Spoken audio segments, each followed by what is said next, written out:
Балалар, әдебиеттік оқу сабағымызды бастаймыз. 63-ші сабақ. Сабақтың тақырыбы өзіңді тексер.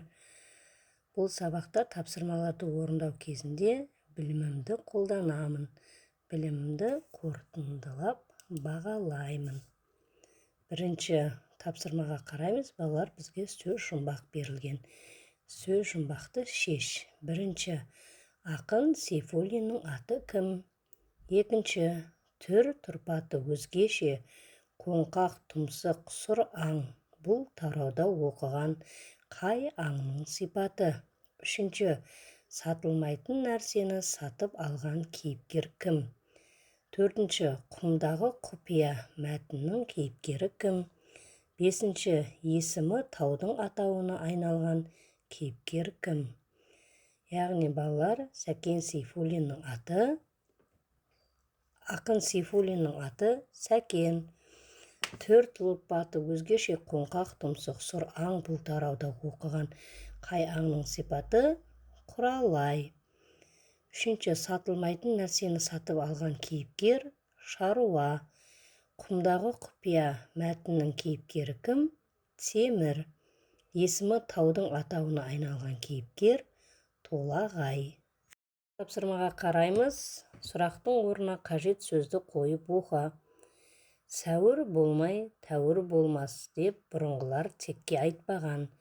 Сәуірдің басындағы суық бітпей жаз шықпайды дегені Қарабас кімге ай-айдың мәнін айта бастады?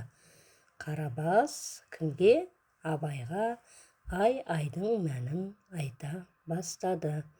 Үшінші тапсырма. Жаумай жауын жалғыз тамшы, қайтсем жауын жаудырамын деген сөйлемдерден кейінгі оқиғаны әрі қарай әңгімеле. Жаумай жауын жалғыз тамшы, қайтсем жауын жаудырамын деп, Толағай анасына қай жерде жауын көп жауады деп сұрады. Анасы Тарбағатай өңірінде барып, көңілі сүйген бір шатқалды бөліп алып, арқасына тауды салып, шаршаса да тоқтамай ауылына алып келеді. Жаңбыр құйып, шөлдегендер суға қанып, ауылы қайта ажарланады. Толағайдың аяғы әлденеге сүрініп, құлап тұра алмай қалады. Сол тау Толағай атанады. Төртінші тапсырмаға қараймыз. Иван Алексеевич Крыловтың жапырақтар мен тамырлар мысалы мен суреттегі шегіртке мен құмырсқа мысалының кейіпкерлерін мінез құлықтарына қарай қалай топтастырар едің?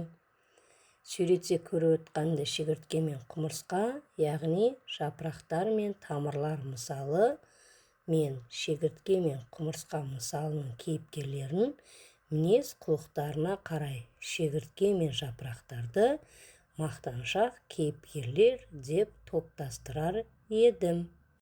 Бесінші тапсырмаға қараймыз. Күн райы күрт жылынса, бұл баспаналардың қайсысы бұзылады?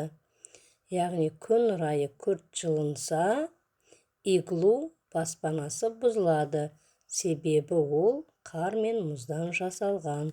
Мына суретте көріп өткендей, мына көк түсті қардан және мұздан жасалған иглу баспанасы. Алтыншы тапсырмаға қараймыз. Бұл сипаттамаларды қай шығармалардан оқыдың? Қылшылдап, жалаңдап, ысқырып, санын сабалап, аузын ашып, бет қарап, ұшқын шашып. Яғни бұл сипаттамаларды Қызыл шұнақ өлеңінен оқыдым. Жетінші тапсырмаға қараймыз. Ертегінің түрлерін есіңе түсір. Көп нүктенің орнына тиісті сөздерді қой. Салт ертегісі, ғажайып ертегісі туралы ертегі дейді. Яғни бірінші тұрмыс салт ертегісі, екінші қиял ғажайып ертегісі, үшінші хайуанаттар туралы ертегі. Міне балалар, ертегінің түрлерін есімізге түсіріп өтейік. Сегізінші тапсырмаға қараймыз. Табиғат қалай ашуланады, немесе табиғаттың мінезі тақырыбында эссе жаз. Эссе жазуда бірнеше эпитет сөз, теңеу сөздерді қолдан. Табиғаттың мінезі. Табиғат ғажап әлем. Табиғатсыз адамның күні жоқ. Табиғаттың оны айтар тілі жоқ. Табиғатымыздың мінезі адам мінезімен ұштасып жатады. Табиғаттың жауын шашынды, бұлтты, ашық, жылы, алай-дүлей боран, қызыл шұнақ, аяз сияқты құбылмалы мінездері бар. Ол мінездері жылдың 4 мезгіліне сәйкес келеді.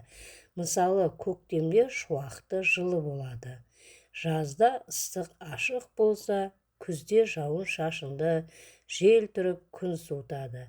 Қыс мезгілінде алай-дүлей боран соғып, қызыл шұнақ аяз болады. Кейде қалың қар жауып, ауа тазарып, табиғатымызға көрік береді. Осылайша табиғатымыз құбылып тұрады.